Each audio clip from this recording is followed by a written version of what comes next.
来看新北市长侯友宜、鸿海创办人郭台铭两个人今仔早起参加邦桥朱惠宫马祖出巡。两个人虽然是国民党总统参选人的竞争对手，也毋过见面是拢表现甲真热情，双手是牵安安。嘛传出讲这里暗郭台铭甲郭文德见面，郭文德今仔是强调讲因无讲到副总统遴选的话题。另外，副总统赖清德今仔嘛去台北上山的自由宫拜拜，祈求国泰民安。手微微握手，下手挨沙子。新北市长侯友宜透早合体鸿海创办人郭台铭参加邦桥朱惠宫马祖起驾绕境仪式。这是郭台铭表态争取国民党及控制署总统大会了后，两人第一摆讲台，准备点起码头时阵也有讲有笑，气氛真好。所以跟侯市长讲这些吗？不管是见到谁都会可以合作吗？这种我们两个的秘密。国民党总统竞选也未决定，党主席朱立伦表示，下礼拜对推出上强的候选人。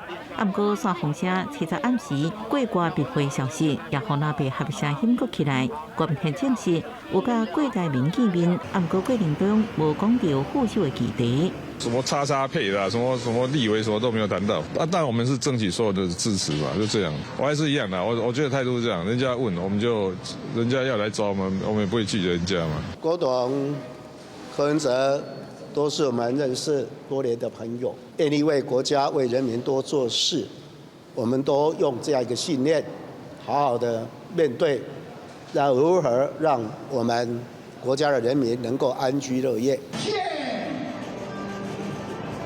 另外，副总统赖清德出席自由宫马祖圣诞三献礼，甲台北市长蒋万安念香参拜，祈求国泰民安、风调雨顺。两人各有讲有笑，互动真热烈。祝福咱蒋万市长率领团队推动市政，会当市政顺利，祝福咱整个台北市民。